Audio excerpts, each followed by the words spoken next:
everyone. I'm Ray from the Teach Better team, and I have probably the coolest Twitter host with me. Do you guys want to all say hi?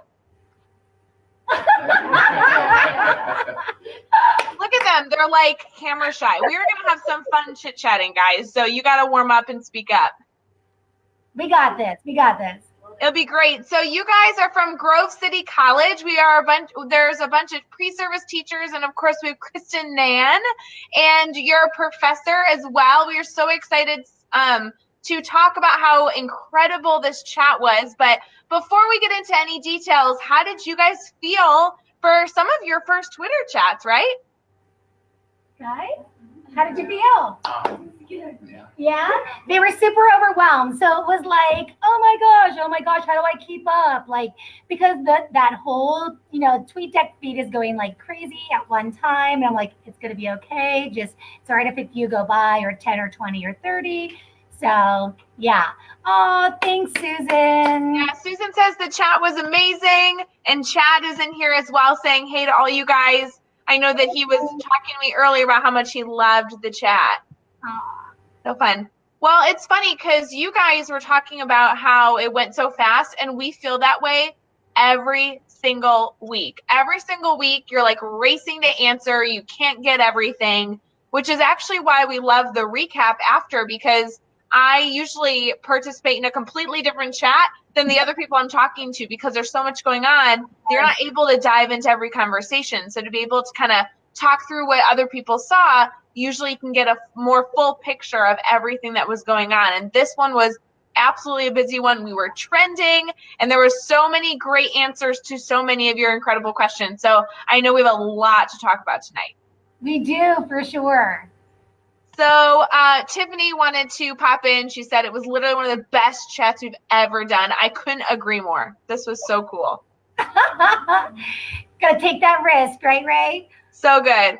So before we go too far into maybe asking you specific questions, did either of you, and I don't know who wants to answer first, but were any of you really excited for one of the questions that we asked, or was there a response that stuck out that you were like, gosh, this is really fun to be able to discuss?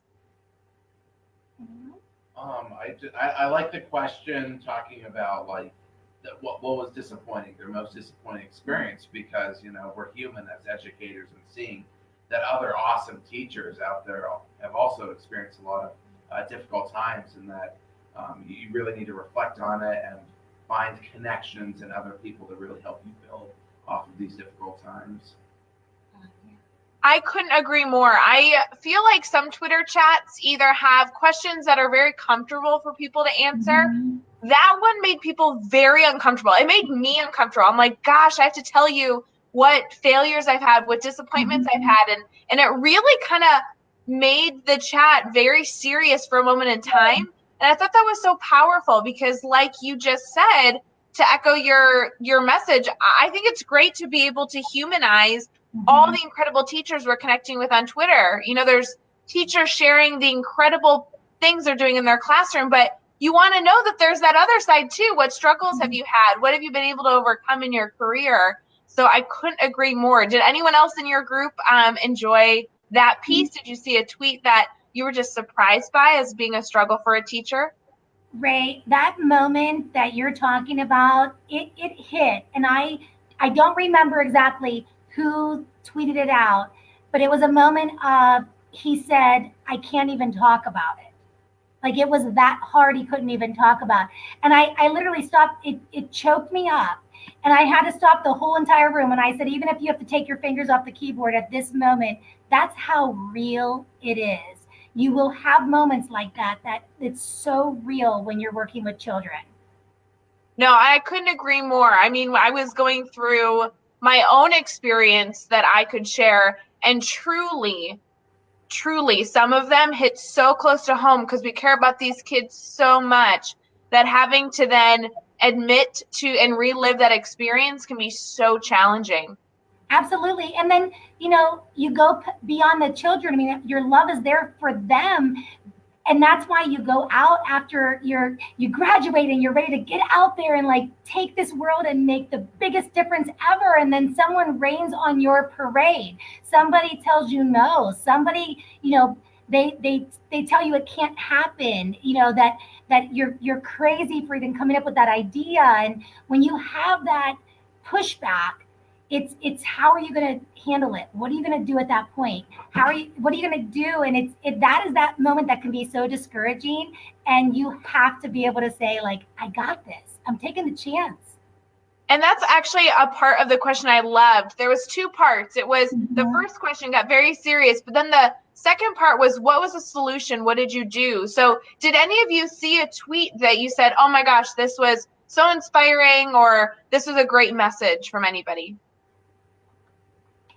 Anybody have that moment? Anything you were surprised about? Yeah, we have somebody answering. They're just like talked about never giving up. Like you can't, because it's not that you messed up, but it's like you have to keep going because the kids are still there, and like there still needs to be progress made. Yeah. That was a perfect response. I want to make sure everybody heard it. She was talking about how regardless of what's going on, you have to keep pushing forward, because no matter how bad your day is, how bad your week is, or even your year, you still have kids that are relying on you to give your best. And so that's the reality of teaching, is that it's not about us. And that's just it. I mean, checking those emotions, checking them at the door. You could go in so many directions with this of like what you bring to the table every day, and knowing that you have to check your own at the door, because those little babies can't afford for you to bring it in with you. So we all have rough days at times. We do. It happens. It's life. But you have to leave it there. And another thing that came up too, and I forget exactly where I heard it in the actual chat, but it's about not taking a child's behavior personally. And that's something I'm so big on with my pre-service teachers. I've been in this conversation with my virtual students, with my student teachers. The minute you take a child's behavior personally, you've lost full control. You've lost control of the situation. You've lost control for them. You've lost control for yourself. It is never about us, ever. So you need to learn their story and go from there. That's so powerful. I couldn't agree more. And it's something that really needs to be practiced. That while you can agree, really putting it into action, gosh, for me, that took years, but it was well worth it, because now you really are able to do what you need to do for your kids. It's so important. Absolutely. I mean, there were so many people just saying, I didn't like when I lost control. I didn't like when I yelled at that child in class. I mean, these things happen. And then I was noticing the conversations that were taking place with the pre-service teachers as, bringing back into that conversation, or a question was asked, and then they were giving back another question. And one comment was made that I loved when my teacher built a relationship with me. I mean, that comes from an adult student in this class can remember that moment of that meant everything to me. So it just never goes away. Relationships matter. Once you have that, and this is not something that happens overnight. I'm 9 weeks into the school year right now. We just gave out report cards, and it took me probably 5-6 weeks to be trusted by half of them. That's what this is about. Nobody comes in equipped and prepared to say, hey, I just love you and I'm going to trust you and give you everything. I want to learn with you every day. It just doesn't work like that. So we have to build those relationships.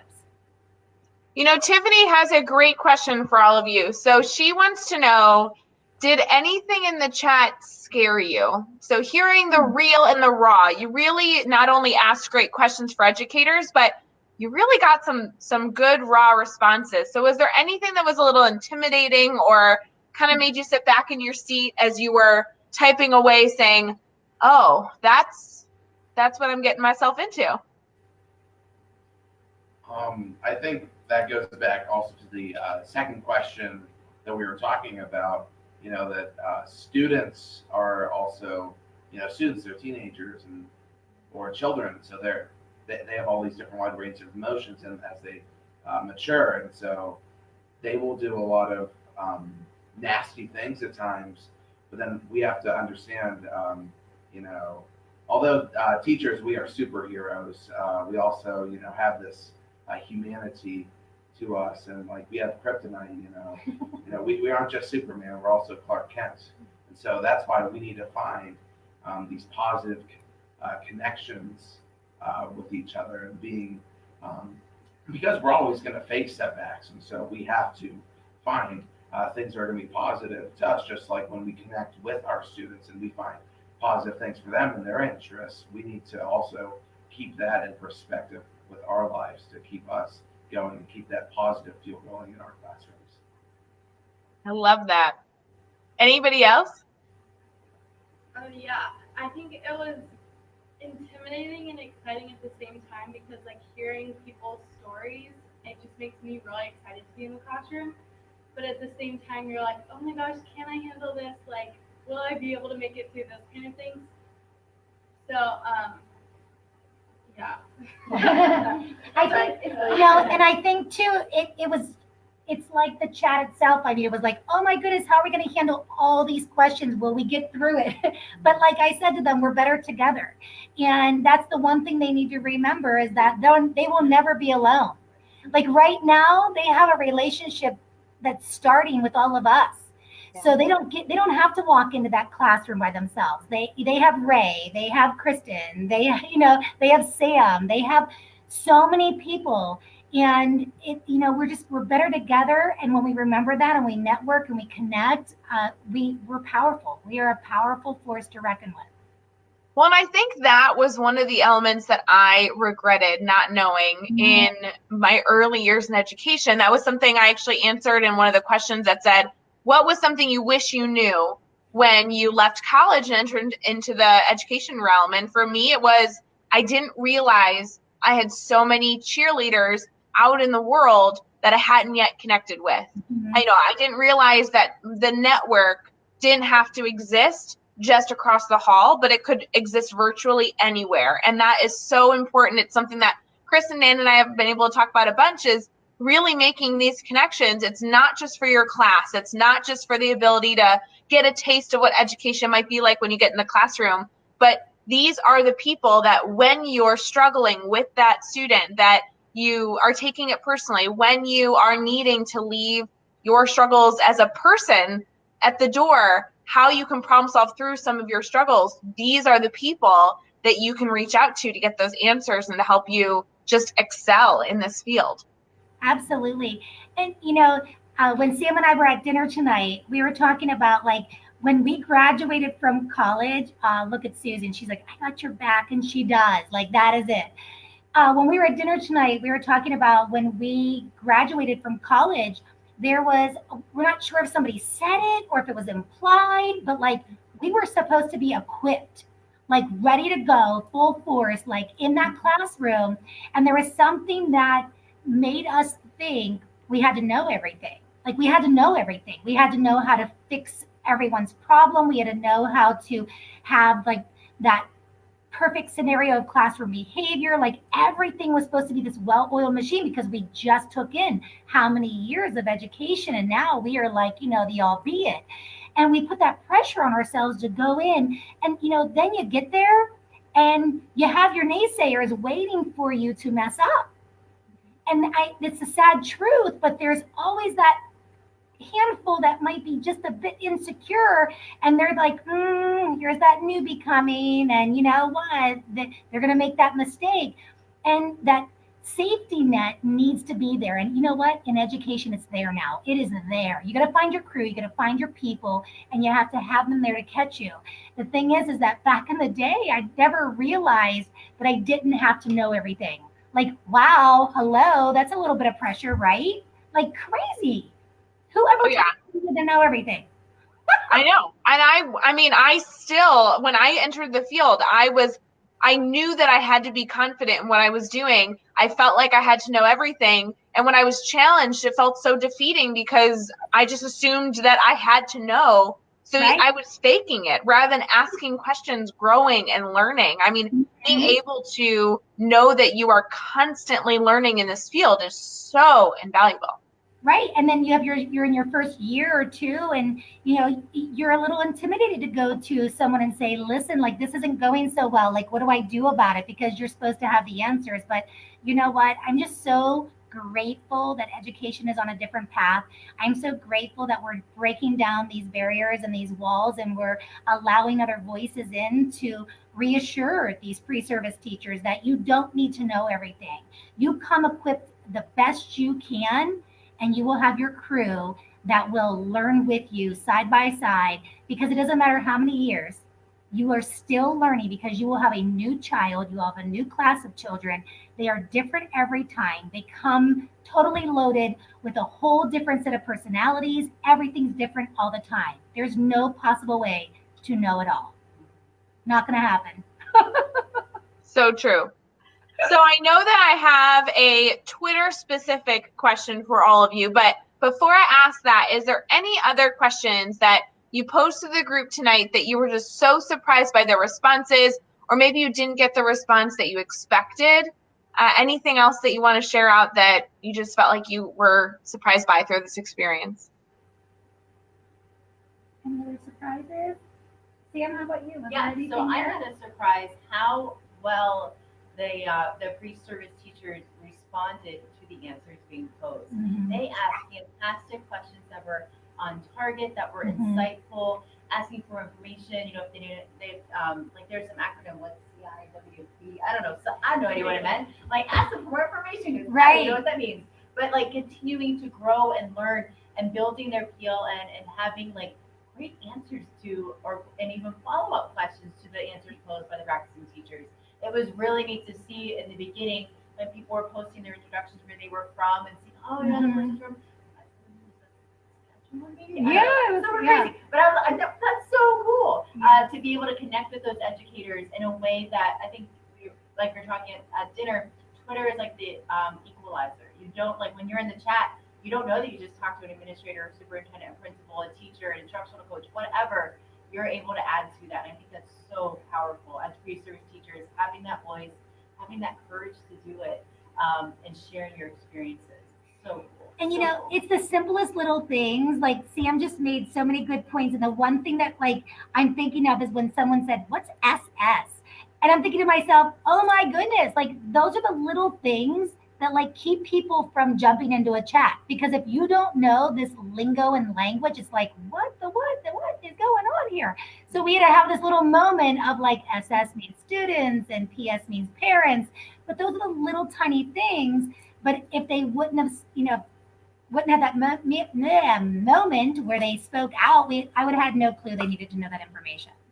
Well, and I couldn't agree more with how strong your responses were. Every time I got a notification that somebody was responding to my tweet, I had not just a comment like, oh, great idea here, but follow-up questions and more ideas building on the same concept. And that is what Twitter is about. We need more people like you on Twitter challenging education so we can really change the game. Because if every comment on Twitter is, I love this idea, keep it up, then the only person growing is the person sending the tweet. We need to make sure this is like a ripple effect where a teacher can share an idea or pose a question and not just be told that they're great, but be challenged and share resources and grow this even further. That's the entire point of growing this network. So huge congrats to you guys on that. Yeah.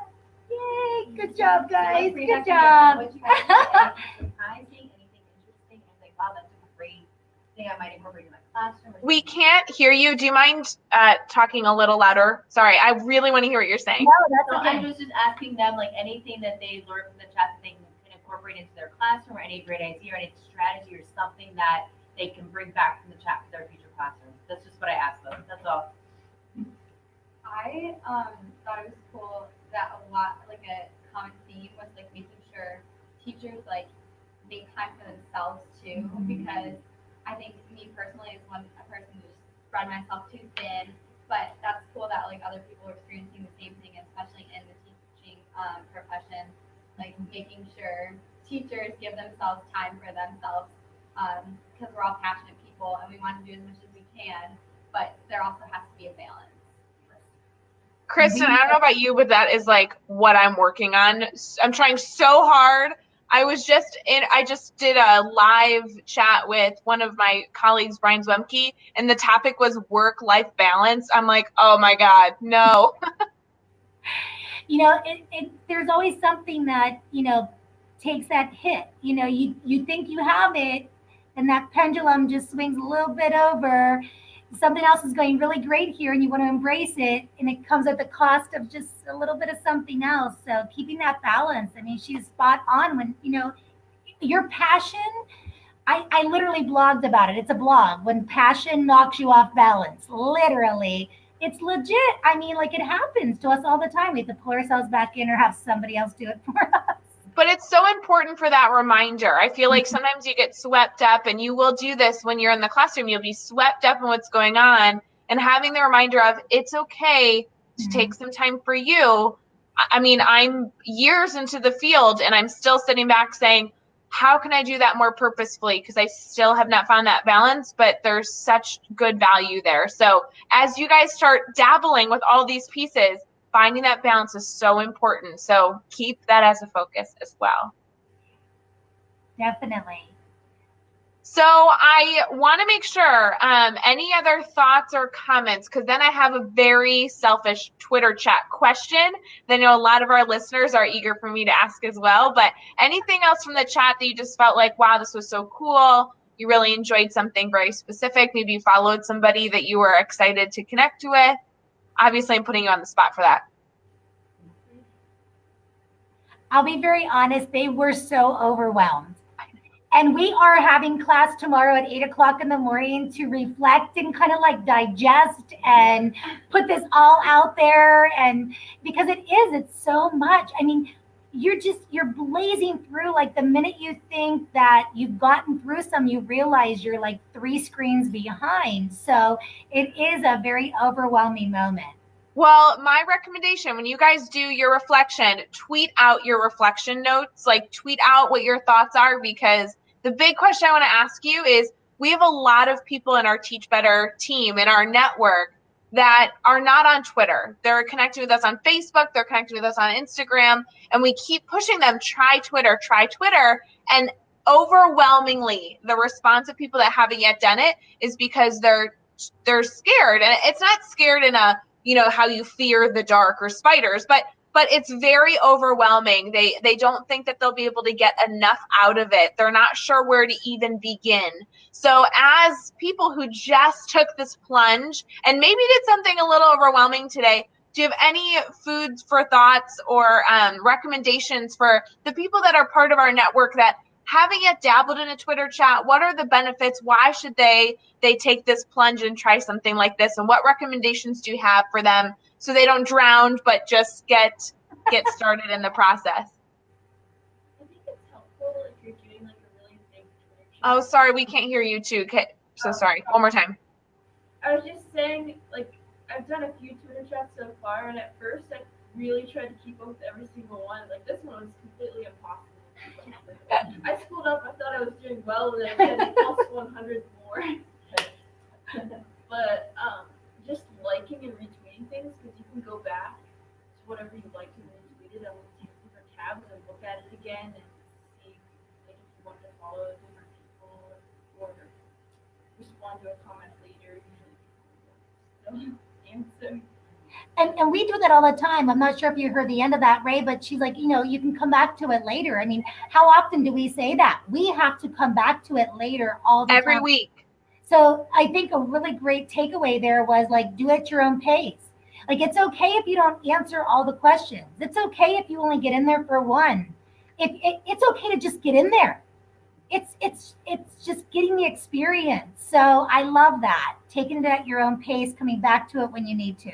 Well, and you also discussed how different Twitter chats have different pacing. So if you're looking to dabble with just trying Twitter, I loved your recommendation of, all the chat speeds are different. So try a smaller one to just get your feet wet, and then you can get more comfortable and kind of diving in and doing something a little bit busier with more educators, because there are pros and cons to those as well. Great point. Anything else?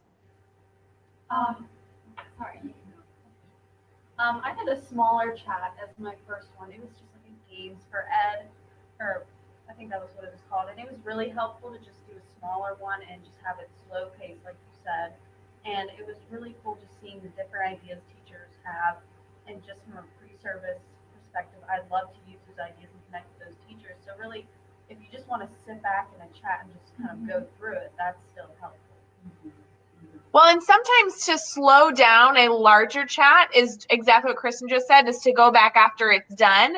And then you're scrolling through and you can do completely at your own pace. So I know we have a lot of people in comments saying, I love this self-pacing. That's totally what we're up. So that's awesome. I love that. I was just gonna say, like, I was super hesitant first, as well, and it was definitely, I think it's necessary to have someone to like kind of push you off the edge and like help you through it, like how we have the teacher and professor helping us.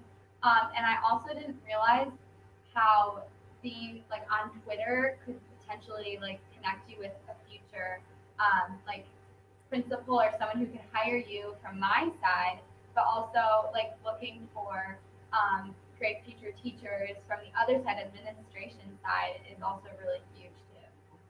Oh, that's awesome. Yeah, I know people that when they apply to jobs, they ask for their Twitter handle. They want to know, have they been out there professionally growing a network? And so that's so powerful. I'm glad that you were able to recognize the value of connecting all the time with people from all different education realms. That's one of our interview questions. I'm putting it out there. Are you a connected educator? And if you don't even know what that is, I mean, being connected is important because it's not just about your growth. It's about your students' growth. It's about your district's growth. Like this is not about you. So it really isn't. It's so beyond us as the teacher. It's so beyond us. And when we can wrap our heads around that, we do cannonball in, like my friend Tara would say, right? Because that's what we do. We need to. We have to take the risks. And if we have Sam's in our life to be able to push us over a little bit, it really does make things so possible. And I love that the realization of the connections with the administrators, and because another conversation at dinner tonight, we had the privilege of being able to like do portfolios and drop your portfolio off, and they got to know you a little bit. They don't have that anymore. Most applications are online. How do you get your personality across? How do you get to meet people? This is where we're at in education. So it's pretty awesome. I'm loving these takeaways. Good question. Good question. Well, anything else that you guys could label as a takeaway after this chat, something that you can recommend for our future Twitter gurus?